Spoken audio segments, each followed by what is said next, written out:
Bon allez, c'est parti. Bonjour à tous et bienvenue pour cette pause café, cette pause caf comme on dit, avec du coup l'Académie de la qualité efficace. Donc, on va pas vous emmerder avec les présentations parce que finalement, je pense que si vous êtes là, c'est que vous me connaissez un petit peu. Mais bon, je vais pas vous demander comment ça va comme dans les podcasts. Ça va. Parce que ça va. En plus, ça a l'air. On répond quand même. En plus, ça a l'air d'aller parce qu'on vous voit maintenant. Ouais. Du coup, alors comme le premier live qui est possible à trouver sur Internet, mais qui va être très difficile pour vous, je vous rappelle un peu le programme. Donc on commence avec quelques news sur l'actualité pharmaceutique. On regarde un peu les news de la NSM et puis après on entre dans notre petit sujet qui va faire probablement les prochains épisodes sur la qualité système. Ouais. Allez, c'est parti. Je vous propose de commencer avec la première bombe. Enfin, pour moi, c'était une bombe qui est tombée sur sur l'industrie. C'est Recipharm qui annonce la fermeture de son site à Mont en mi-2025. Alors Recipharm, tout le monde ne sait peut-être pas, mais en tout cas, nous on travaillait un peu dans la région pendant le Covid. Et du coup, Recipharm avait fait l'aspirateur à talent de tout ce qui travaillait dans l'industrie pharmaceutique pour venir travailler chez eux pour produire le vaccin Moderna contre le Covid-19. Et donc, ils ont décidé de cesser leur activité. Donc, c'est dû à deux choses. Alors ça m'a surpris. Donc, bien sûr, la baisse des demandes de vaccins pour le Covid, mais également des arrêts de production pour assurer la fabrication. Donc, c'est-à-dire qu'il y avait il y avait des difficultés opérationnelles liées à la production. Donc, probablement, des déviations, des trucs qui allaient pas. Enfin, bon, ils sont pas rentrés dans le détail dans le communiqué de presse. Mais voilà, donc ça avait pas l'air de se passer hyper bien en production là-bas, d'après ce que j'ai pu lire. Donc je cite, les arrêts de production nécessaires pour assurer une fabrication conforme demeurent trop fréquents. Ouais, ça dérive trop, quoi. Ouais. Paf. Et donc il faut Je me savoir demande qui c'est qui t'a soufflé cette news. Ah bah attends, c'est tout le monde. Ok, bon, ça va. Je t'ai répondu, ouais, j'ai vu, tu veux faire une offre. Et j'ai répondu quoi? Ouais. J'ai les poches profondes. Non, j'ai pas dit ça. J'ai dit ouais, on devrait faire une usine à blanc pour pouvoir former les gens. Oui, c'est vrai que t'as répondu ça. Ouais. Franchement, c'est un truc. Je me suis dit l'autre jour que j'étais chez un client sur les décisions qualité et tout. Je me suis dit en fait, faudrait faire une usine où tu fabriques pas vraiment des produits, mais où tu vis un peu la vie de l'usine et où en fait t'en profites pour former les gens, à prendre des décisions, à comprendre les trucs et tout quoi. C'est ça l'IMT à Tours. Oui, mais l'IMT c'est focalisé principalement sur pas que les techniciens, mais en tout cas moi je parle par exemple les pharmaciens qui font industrie ou des trucs comme ça, tu vois. Ouais, puis avec une espèce d'IA qui génère des fausses déviations. Ah, déviation sur la prod. Exactement. Et tu vas voir sur le terrain et tu comprends le process et tout, tu vois. Enfin, ça t'apprend ça, quoi. En école de commerce, il y a un jeu comme ça. Il y a un jeu comme ça où tu sais, il y a des équipes qui s'affrontent sur un marché fictif et il faut faire un produit. Tu as des caractéristiques que tu peux donc tu peux investir dans plutôt la R&D, dans plutôt le machin, dans plutôt un tas de trucs quoi, prendre des directions différentes. Et tu fais 6 tours. Et tu vois après comment le marché achète ton produit par rapport aux autres équipes. Et ça t'apprend à prendre des décisions, des machins et tout, travailler en équipe. Bon, j'ai pas fait école de commerce, j'ai fait un petit stage en école de commerce. Et on a fait ça, et c'était marrant. Voilà, faut qu'on développe un jeu comme ça pour les décisions qualité et la gestion qualité d'un site. C'est vrai, un grand jeu de rôle. Ouais. On pourrait faire un Donjons et Dragons, mais à cul. Ah mais grave. À cul et une déviation vient de tomber. Qui vous envoyez? J'utilise mon pouvoir de qualiticien pour fermer la déviation d'événement. Allez, lance tomber. Vous n'avez pas assez de charisme pour qu'on vous donne les bonnes réponses. La supply vous appelle. On a besoin de solo. Ouais, c'est vrai qu'on pourrait organiser ça. Tiens, je vais me pencher sur la question. Ouais, c'est une bonne idée. Franchement, ça pourrait être marrant. Donc finalement, pour en revenir au sujet, donc il y a la ministre, l'ancienne ministre de la santé, de l'industrie, pardon, Agnès Runacher, bien joué, punaise la vache. Elle avait promis 35 millions d'euros, il y en avait déjà 15 qui étaient déjà versés. Et du coup, est-ce qu'ils vont devoir rendre l'argent? Je ne sais pas, mais ils cherchent un repreneur pour 2025 à vie à... Rendez l'argent. Rends l'argent. Voilà pour cette news. News suivante, et ça a fait là par contre, pour le coup, je sais pas si sur LinkedIn vous avez été attentif, mais alors là il y a eu une espèce de volée de petits emojis applaudissants là. Novo Nordisk. Allez, j'en étais sûr. Tout le monde en a parlé. Alors il y a deux trucs, hein. Il y a eu deux trucs. Donc je crois que c'était mercredi, ils ont fait un communiqué de presse comme quoi ils étaient dans la merde pour fournir le Ozempic, là le semaglutide. On en avait déjà parlé dans JM Podcast. Où là ils font face à des pénuries qui s'aggravent, et donc ils ont dit qu'ils allaient arrêter donc ils vont réduire les volumes de Victoza, qui est donc un autre, donc le liraglutide, qui est une autre molécule pour traitement du diabète. Donc ils vont réduire temporairement les volumes de Victoza pour augmenter les volumes d'Ozempic, et donc ils demandent aux médecins d'arrêter de prescrire, de mettre des nouveaux patients sous Victoza, etc.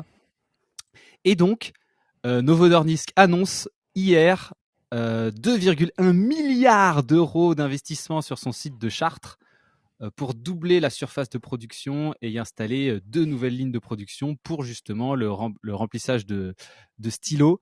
Donc c'est pas eux qui fabriquent la molécule. La molécule, je crois, elle est fabriquée en Irlande et au Danemark, je crois. Et eux, ce qu'ils font en France, c'est surtout la dilution et le remplissage des stylos. Et donc, ça serait pour fabriquer le fameux Wegovy, hein, qu'on a parlé dans la dernière Postcaf avec Romain. On t'entend plus, Arnaud. Ah, les soucis du direct, c'est pas grave, je vais combler le vide. T'as dit combien? T'as dit combien? J'ai dit combien d'euros? Ouais. 2,1 milliards. Ouais, c'est ça, ouais. Oh, le gars, il fact-check en direct.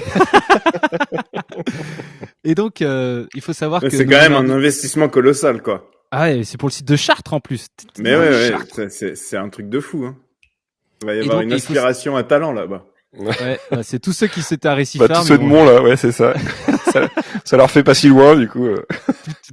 Ouais, c'est clair, c'est juste à côté, c'est à 1 heure. C'est juste qu'il faut doubler les salaires pour faire venir les gens à Chartres, alors ça coûte plus cher. Et devinez quoi les gars? J'ai pas commencé à enregistrer sur notre autre logiciel. Donc c'est enregistré sur le live.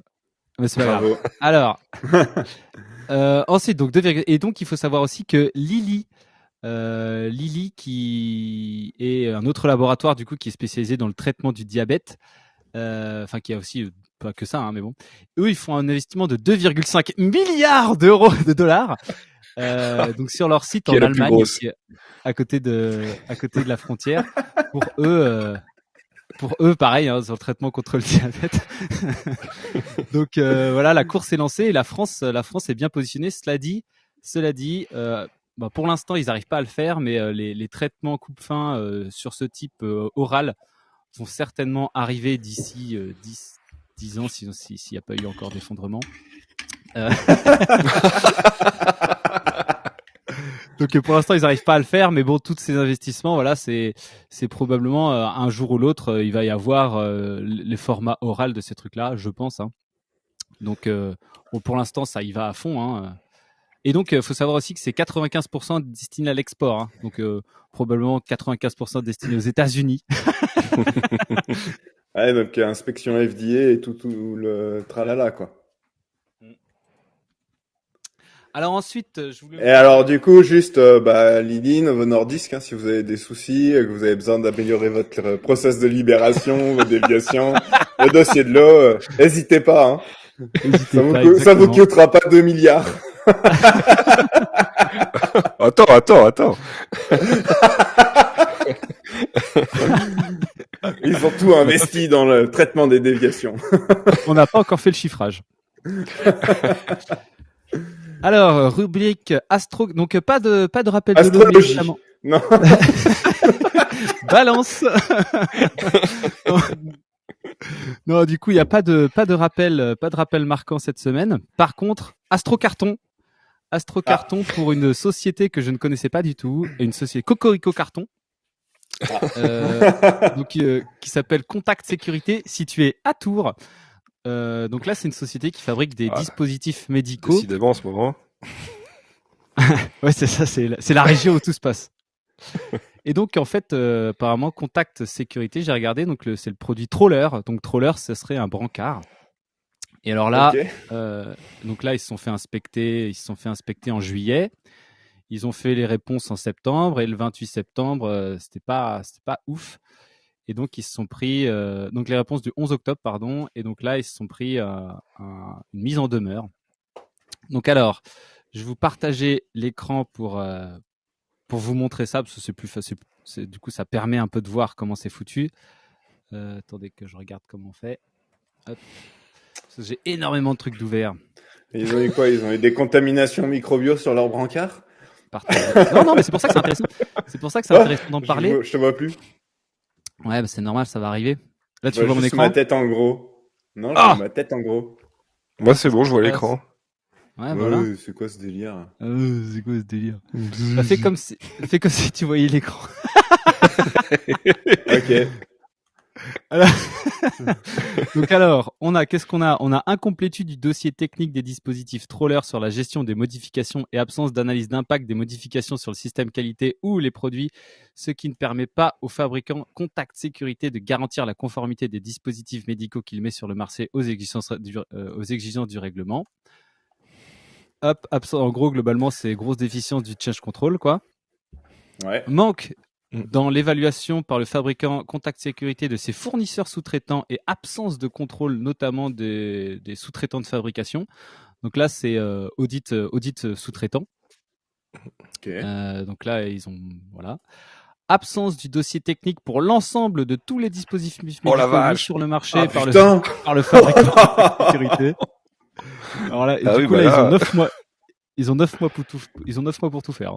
Ouais. Ça. Putain, c'est chaud. Et là, manquement dans l'analyse de risque, notamment au regard de la procédure annexe 4B du dossier de gestion du risque pour Troller Transporteur. Et manque sur les tests de performance réalisés en 2013, compte tenu notamment de l'évolution des normes revendiquées par le fabricant et des modifications apportées au dispositif Troller depuis 2013. Ok. Donc là, pareil, hein, donc là, ils ont moins d'un an. Hein, donc le plus, c'est pour les dossiers techniques. Ils ont 9 mois, mais sinon, ça va de 2 mois à de 2 mois à 9 mois pour le truc. Donc voilà. C'était assez intéressant de voir ça. Putain, c'est violent quand même, hein, parce que du coup, pendant ce temps, ils peuvent pas produire, quoi. C'est ce qu'on se posait la question avec Romain. Il faudrait qu'on se renseigne exactement si Ouais. ils peuvent produire pendant les 9 mois et au bout de 9 mois, s'ils n'arrivent pas à la deadline de 2 mois et boum, ils ferment direct. Donc de toute façon, à mon avis, tout le monde doit être sur le pont pour régler tous ces problèmes. Hein. Ouais, c'est clair. Donc c'est un équipementier d'ambulance, d'après ce que j'ai vu. Voilà, donc ça fait tout un tas d'équipements pour des ambulances, quoi. Ouais, super. Captain Obvious. Donc voilà, c'était tout. Donc j'espère que ça vous a quand même pas mal émoustillé. Je trouve ça cool. C'est marrant de discuter comme ça à 3 sur CNews. Il y a pas mal de petits commentaires. Sur CNews. Ouais. Pas le même ton.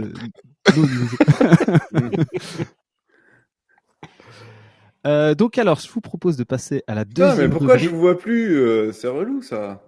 Ah merde. Du coup, qu'est-ce que tu pourrais faire arrêter dehors. Bah non, mais sinon, je quitte et je reviens. Ah bah alors là, Alors là, ce qui va se passer là. Tout va s'écrouler. Oh, il l'a fait. Bienvenue à la pause. Là, je quitte. Bienvenue à la vraie pause CAF. Sans le chien n'est pas là, les souris dansent.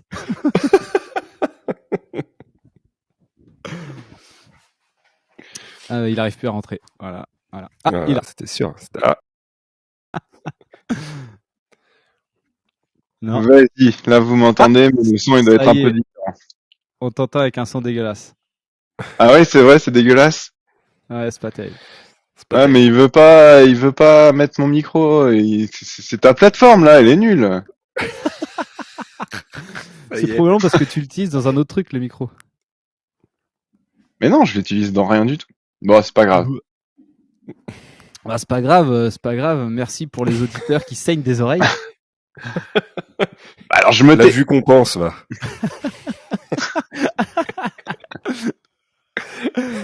Alors, Donc, je vous propose de passer à ce deuxième segment qui va nous suivre pendant un moment.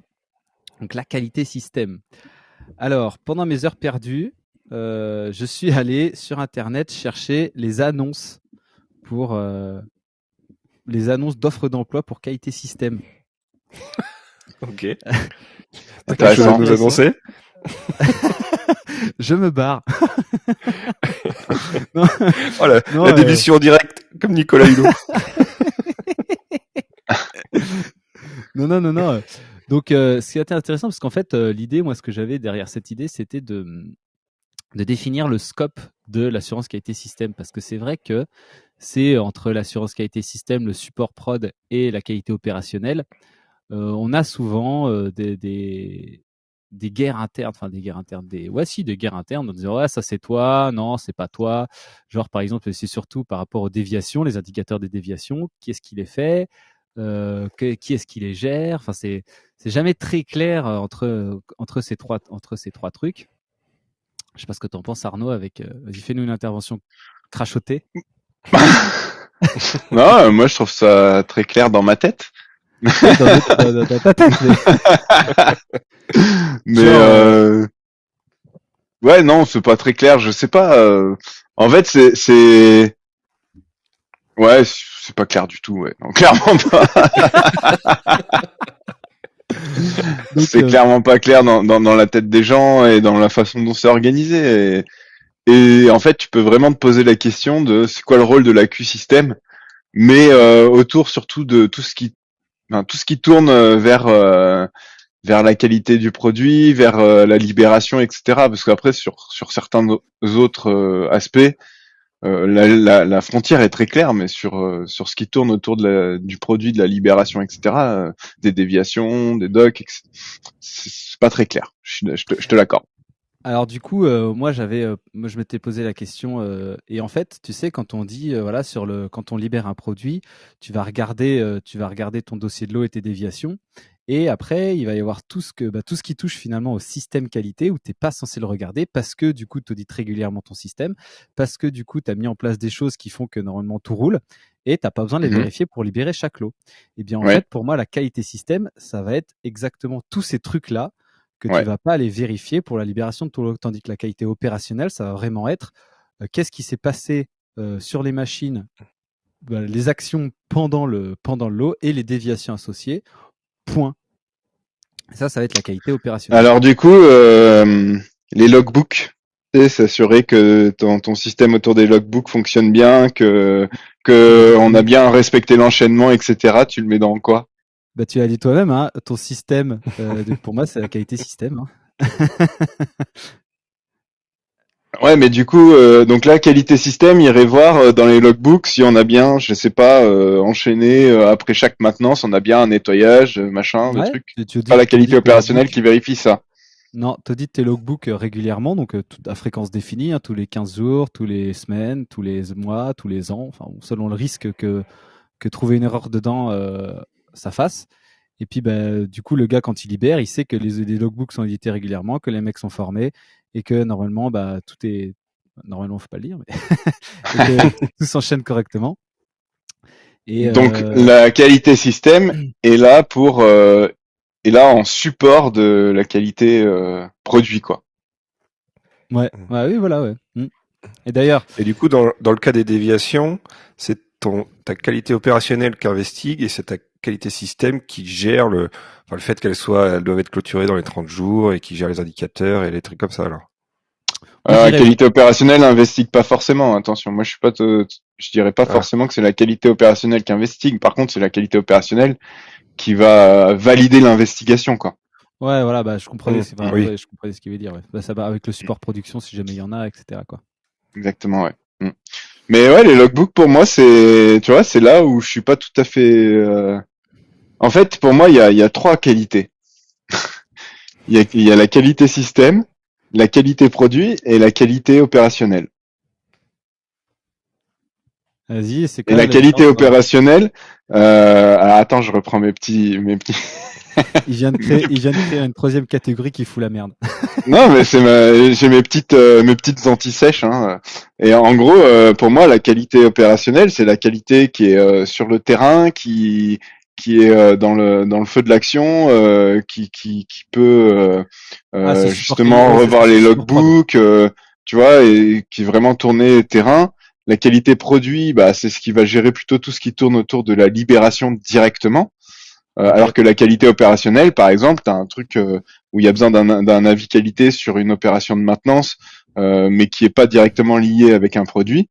Tu vois la différence. Et après, tu as la qualité système qui doit garantir que justement les systèmes qualité sont simples, sont protégés des dérives sur le long terme, font de l'amélioration, vérifient justement que, je sais pas, tu prends l'exemple du process déviation, qu'on est bien dans les 30 jours et que si on ne l'est pas, met en place les pilotages qu'il faut pour que ça soit bien dans les 30 jours, transforme la méthode d'investigation pour assurer une certaine homogénéité, etc., etc., quoi. Et alors, ok, j'entends, ouais, effectivement, et ça va dépendre après de la taille du site et de la quantité de gens qui sortent. Ouais, si t'es sur un site de 50 personnes, c'est sûr que c'est pas pareil que si t'es sur un site de 300, quoi. Très bien, ouais, c'est pas mal.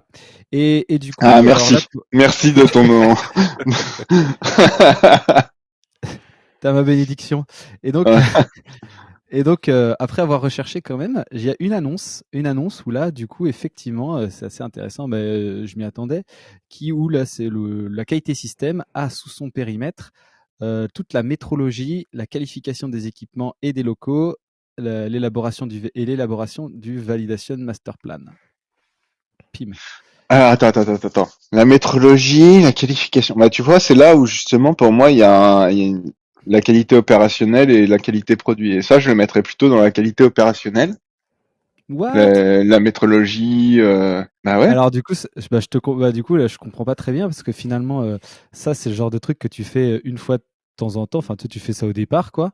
Puis après, c'est dans ton site, tu vas plus vérifier que ton truc est à jour régulièrement. Donc normalement, tu as un système qui va supporter le fait que tous tes trucs soient requalifiés dûment, que tes produits que tes trucs soient validés, quoi.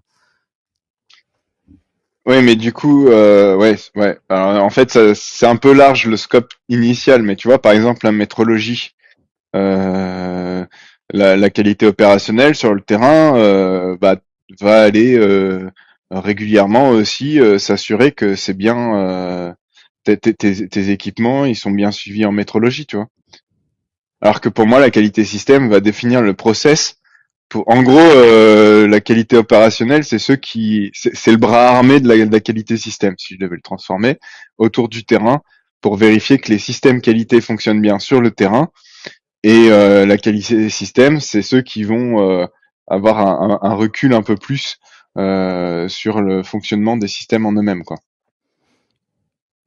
Ouais, sur l'imbrication des différents trucs. Et, c'est pour ça ils ont un rôle de coordination de l'ensemble des éléments qualité qui font que c'est un système, quoi.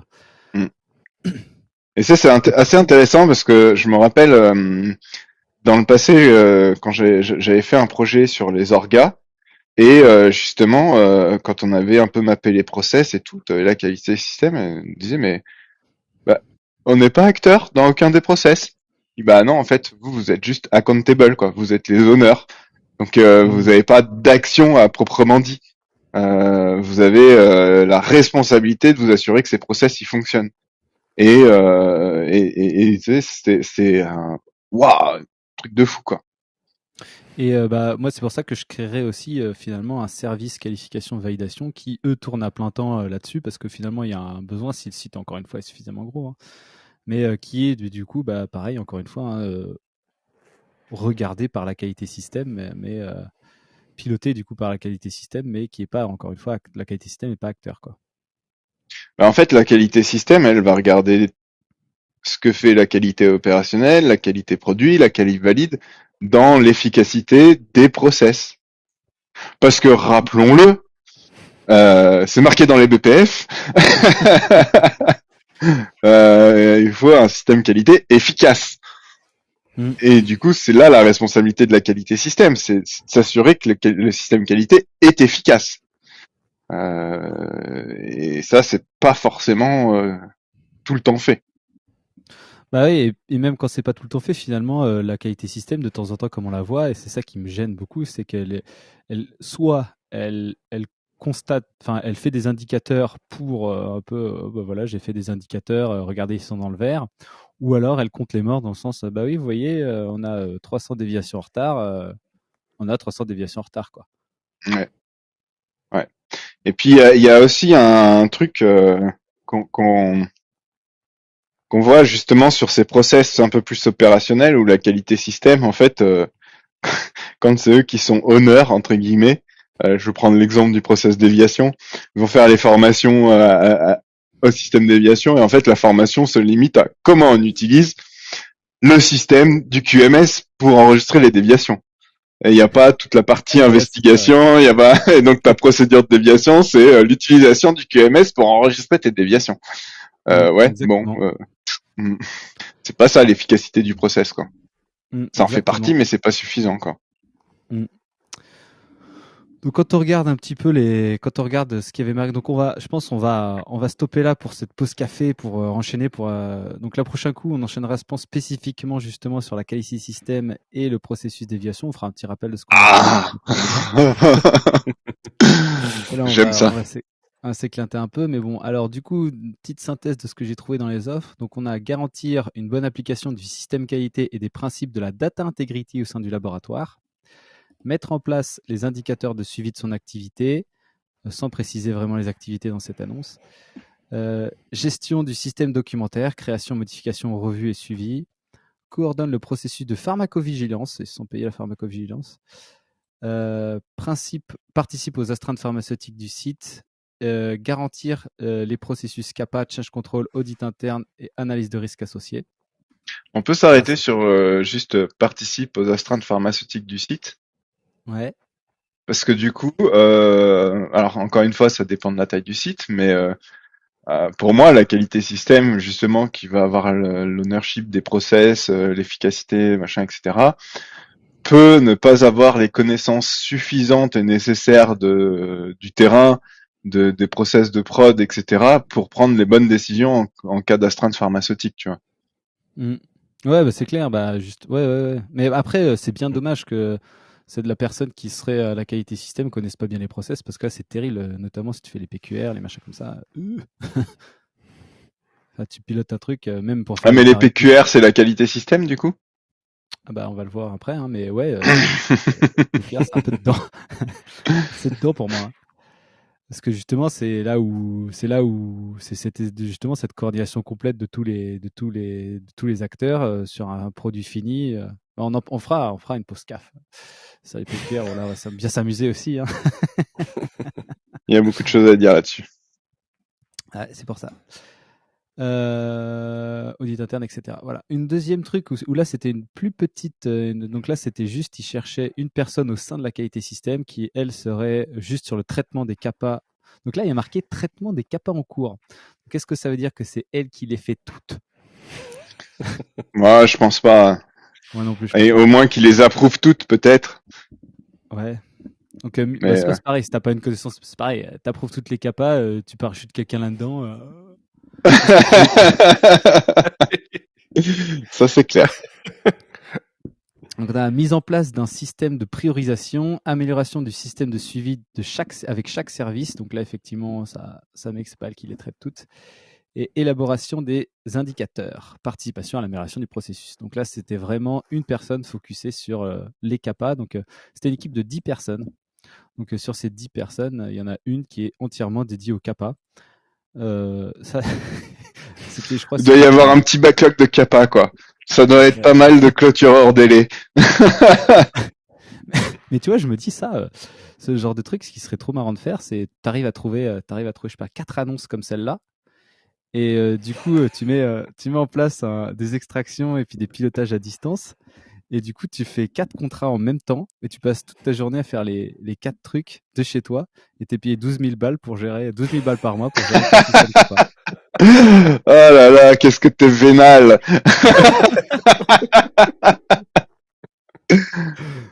Et après, on fait des missions à 2 milliards qu'on fait le début du live. Donc alors là, il y en avait un autre, là, c'était plus costaud. La troisième annonce que j'ai trouvée. Donc je crois que c'était le chef de la personne juste avant. Parce que c'était également une équipe de 10 personnes. Mais j'ai pas noté le nom du laboratoire, mais bon. Donc c'était gestion des fournisseurs. Alors là, du coup, paf, tu prends un truc trop bizarre. Gestion documentaire, un client, la gestion des dossiers de fabrication, gestion des participations aux audits, auto-inspection externe et inspection, gestion des formations. Plan Data Integrity, deuxième fois qu'on voit Data Integrity. Hein. Okay. Garant du processus de métrologie et de qualification des équipements, systèmes et bâtiments. Élaborer le plan directeur de validation. Et après, alors du coup, c'était marrant quand c'était formulé, c'était reconstruction des systèmes des équipements sur le site. C'était marqué comme ça dans l'annonce. Quelqu'un a dû les détruire. T'arrives sur un tas de gravats, quoi. Ouais, et du coup, après, il continue sur retravailler la structure documentaire, gestion des audits et des fournisseurs, superviser les missions. Donc là, du coup, c'est marrant parce que c'est vraiment un mix entre beaucoup de choses. Donc le gars qui va être parachuté dans ce poste, il va, à mon avis, c'est chaud. Ouais, c'est intéressant aussi la manière dont c'est tourné dans l'annonce et qu'est-ce qu'il va faire en réalité, quoi. Et tu dis que c'est une grosse. Parce que là, ouais, là c'est un gros labo, ça. Ouais. Là, on dit garantir le process de métrologie. Enfin, tu vois, dans les termes, on se dit ouais, ok, c'est de la qualité système. Mais après, derrière, concrètement, dans les actions du quotidien, je serais curieux de voir ce qu'il y a exactement. Ouais, et puis du coup, ça dépend combien il y a de personnes, mais tu vois, pour le process métrologie, ça, ouais, c'est peut-être un petit site. Faudrait que je regarde la taille du site après. Effectivement, t'as raison. Que ça ressemble à un genre de truc où c'est le gars qui fait un peu tout ce qui lui. Enfin, ouais, voilà. Depuis 20 ans, qui a un peu toute la connaissance du truc et qui fait toutes sortes de missions un peu dans tous les sens, quoi. Et qui finit par se barrer. Et là, ah, c'est lui qui gérait ça, et ça, et ça, et ça! Ouais, c'est clair. Après, j'en ai une troisième, là, mais j'ai pas surligné en gras ce que je voulais vous dire. Donc, bon, je vais pas me lancer dedans, mais bon, là, c'était plus classique. Hein. Il y avait change control, audit interne, formation BPF, analyse de risque, gestion des fournisseurs sites. Ah, tu vois, gestion des fournisseurs sites, encore, ça revient. Hein. Ouvrir et gérer les réclamations fournisseurs, animer et participer avec les réunions fournisseurs, participer à la création et à la mise à jour des risk assessment en collaboration avec le Global Quality, ouvrir et gérer les change control qui font suite. Ah bah là, par contre, c'est clairement fournisseur. Là, c'est clairement fournisseur. Donc, c'était marqué qualité système, mais là, du coup, c'est tout. Bah, encore une fois, là, on pourrait créer une troisième catégorie, hein, AQ fournisseur. Une quatrième catégorie. Ouais, bien sûr. Bah, ouais, elle existe déjà en vrai. Ouais, elle existe. Hein, c'est ça, en fait, plus le site se réduit, au plus tu fusionnes tous ces rôles en un seul, quoi. Mais du coup, AQ fournisseur, est-ce que c'est pas de l'AQ opérationnel? Bah, c'est un mix entre l'AQ opérationnel et l'AQ. Ah, mais voilà, ça y est, on y est. Comment ça crée des hybrides? Théoriquement, tu libères les matières premières. Tu libères les matières premières pour utilisation, donc c'est un peu opérationnel. Mais après, si tu gères les fournisseurs et le change control associé, etc. Bon, après c'est de l'AQ. Franchement, c'est vraiment l'AQ fournisseur pour moi. Validation de transporteur. Tu valides tes transporteurs, donc ça c'est quali valide.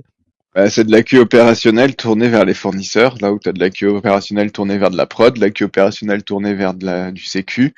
Et c'est différent de l'AQ produit qui, justement, tous ces trucs. Comme je le disais tout à l'heure, l'AQ opérationnel, c'est le bras armé de l'AQ système, en fait, pour faire en sorte que concrètement ça fonctionne bien sur le terrain.